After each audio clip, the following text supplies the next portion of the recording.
Well, thank you, Superintendent Bishop. Welcome, kids. This is going to be a great day. We're going to talk about reading here for a moment. You guys like to read? Yes. Do you have a favorite story? Okay. What's your favorite story? Just real quick. Oh, one of my favorite stories. It's a very small book. It's called I'll Always Love You, and it's about a puppy a little boy gets. And it talks about how throughout the years the puppy gets what? Bigger and bigger and bigger and bigger. The boy goes off to high school. The puppy gets older and older. Got to ask your parents to get you that book. I still read that book. It's a really cool book. Anyway, I'm glad you're here. I want to thank all the superintendents for being here. I want to thank all of the folks that support reading, and board members, and state board members, and school board members. I want to thank all of the representatives and the senators for being here today, and parents and supporters of reading across the board. You know, I mean, I can go back in time and talk about things like the Gutenberg Press and how important reading is, but the foundation of anything and everything we do is based upon reading. We're a literate society. And we gauge ourselves oftentimes on our ability to read and how well we read, because it does help or hinder, depending upon our ability to read, how in the end life turns out for us. And so we in Alaska, everybody here, folks behind us, folks that are not here today, we believe that reading is one of the most, if not the most important thing we can give to kids. We can give to people.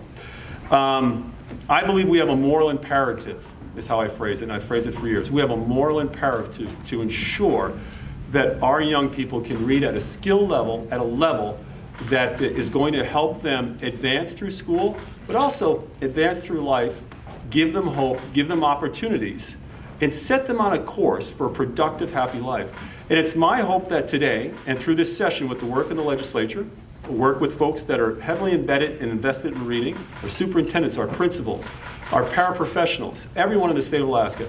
It's my hope that we can look back on this day and say this was the time, this was the moment where we really did a gut check on reading, where we really talked about how important reading is, and we turned that talk into action so that we can look back and say at that moment, we ensure through our actions, through our laws, through our decisions, that kids from this point forward across Alaska are going to be reading at the grade level that their parents could be proud of, we could be proud of, and that helps them function as very productive, happy Alaskans and happy Americans. We know that in the state of Alaska, we have a reading problem. We know that. We have schools in the state of Alaska that perform really, really well. We know that, and we support our schools. But we know that in some instances, too many of our schools were having difficulty in reading. And what this bill is going to do, and the commissioner will get into the details, and Senator Begich will be speaking here in just a moment, but what the bill does is really just gets us to refocus and reprioritize our resources, time, money, staff, skills, programs, schedules in a day, gets us to refocus and recommit to that idea that all of our kids can learn to read, and that we can teach reading in such a manner that they progress in the manner they should progress.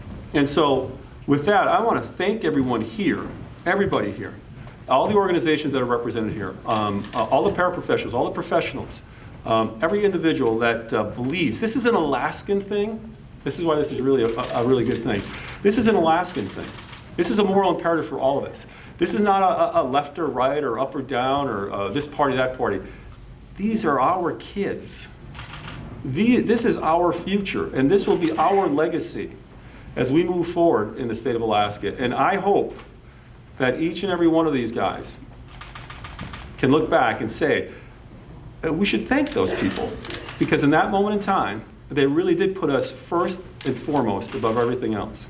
And so, again, I just want to thank everyone for being here. We're going to be going over some particulars what the bill does, and we're going to come out with some reading outcomes here in the next few years that I think every single one of us will be proud of. So I want to thank you all for being here, and I will turn it over to Michael Johnson.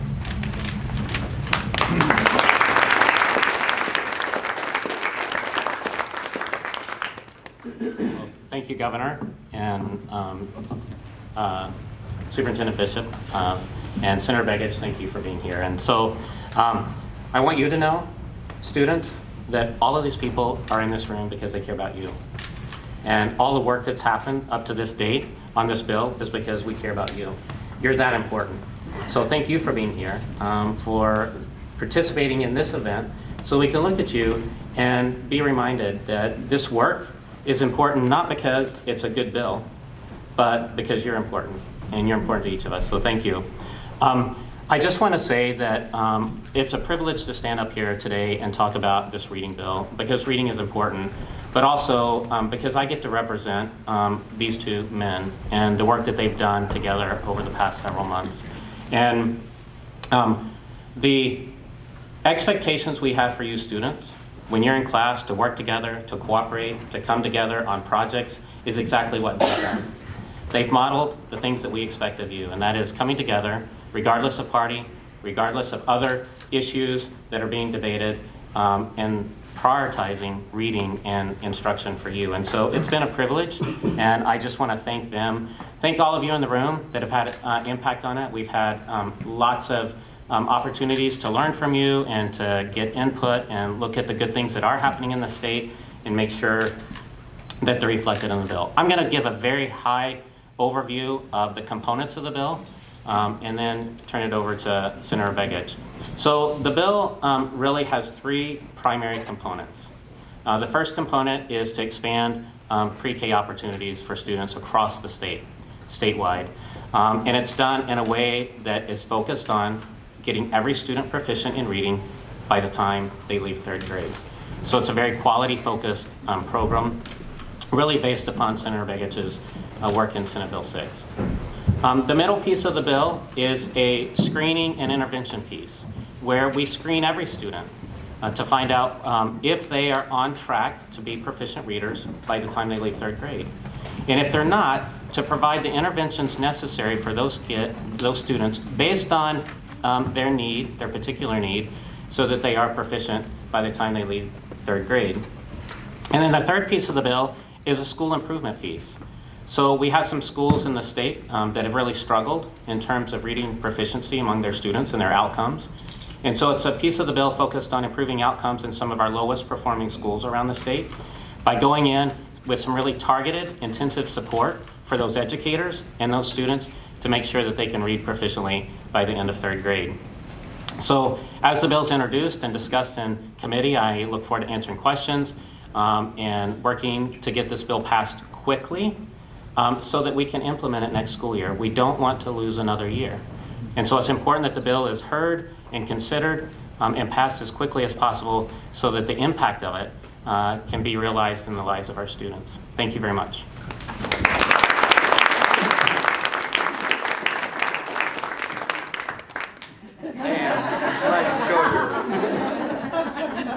I am much shorter than this microphone, but because I'm a musician, I actually know how to work these things. So, you have different ones. This one's expensive, so that should do it. That's a little better, isn't it? Yeah. Why, thank you. First, I want to thank all of you students for letting us be in your school and in your classroom. I appreciate that very much. And one thing I've learned in this job is that adults are always learning just as much as you're learning, and sometimes we learn from you. And part of what we've learned from you is that it's important to you to know how to read, and it's important for you to know that you have opportunities when you get older. So thank you for doing that, and thank you for letting us be in your school today. There are a number of people in the room that I wanted to thank for getting to this point. Back many, many years ago, I worked with a group that really was profoundly interested in improving outcomes for students. They knew that this wasn't an easy answer, that it was going to take a lot of different components.